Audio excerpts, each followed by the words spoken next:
Hello बच्चों, welcome to the guide career counselling centre. JEE advance 2026 paper हो चुका है, तो अभी व्हाट नेक्स्ट। तो आपको फर्स्ट ये काम करना है, सारे डॉक्यूमेंट्स आपको कलेक्ट करने हैं।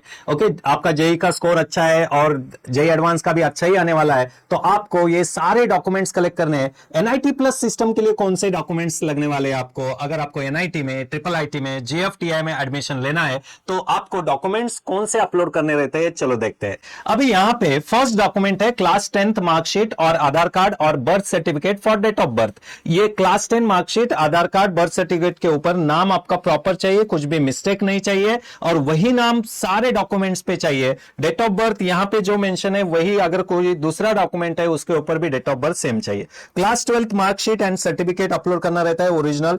Admit card of JEE main 2026 जो बेस्ट ऑफ 2 वाला जो स्कोर आया है उसका एडमिट कार्ड आपको अपलोड करना रहता है। उसके बाद certificate of category SC ST OBC NCL general EWS. अगर SC ST OBC NCL general EWS है तो आपको ये सर्टिफिकेट, सेंट्रल का कास्ट सर्टिफिकेट अपलोड करना रहता है। एससी एसटी के लिए प्रोफार्मा आय, ओके। उसके बाद ओबीसी एनसीएल के लिए फॉर्म नंबर 9 और जनरल ईडब्ल्यूएस के लिए सेंट्रल ईडब्ल्यूएस सर्टिफिकेट आपको अपलोड करना रहता है। In case of OBC general EWS आपको सर्टिफिकेट 1 अप्रैल 2026 के बाद का ही चाहिए। आपने पहले निकाल के रखा है, जेई के टाइम पे हमने यही दिया था, ऐसा नहीं बोलना है। 1 अप्रैल 2026 के बाद का चाहिए।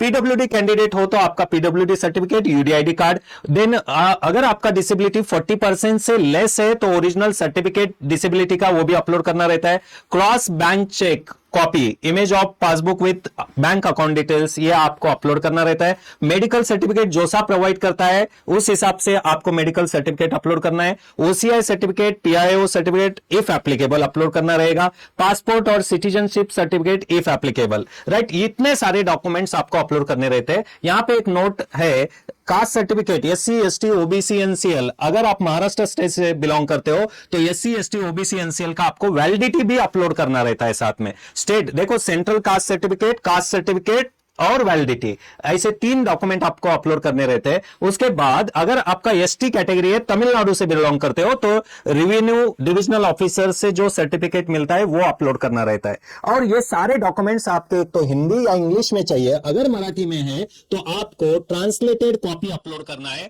आपको उसका इंग्लिश हिंदी वर्जन अपलोड करना रहता है। तो ये हो गए एनआईटी प्लस सिस्टम के लिए डॉक्यूमेंट्स। ऐसे अपडेट्स के लिए और जोसा काउंसलिंग के अपडेट्स के लिए आपको हमारा चैनल सब्सक्राइब करना है, आपके दोस्तों को भी रिकमेंड करना है, क्योंकि the guide career counselling centre offline में वन ऑफ द बेस्ट है। इंजीनियरिंग मेडिकल काउंसलिंग में अभी ऑनलाइन में वन ऑफ द बेस्ट बनने जा रहा है। तो आपको ये चैनल सब्सक्राइब करना है और इस वीडियो को लाइक करना है। Thank you.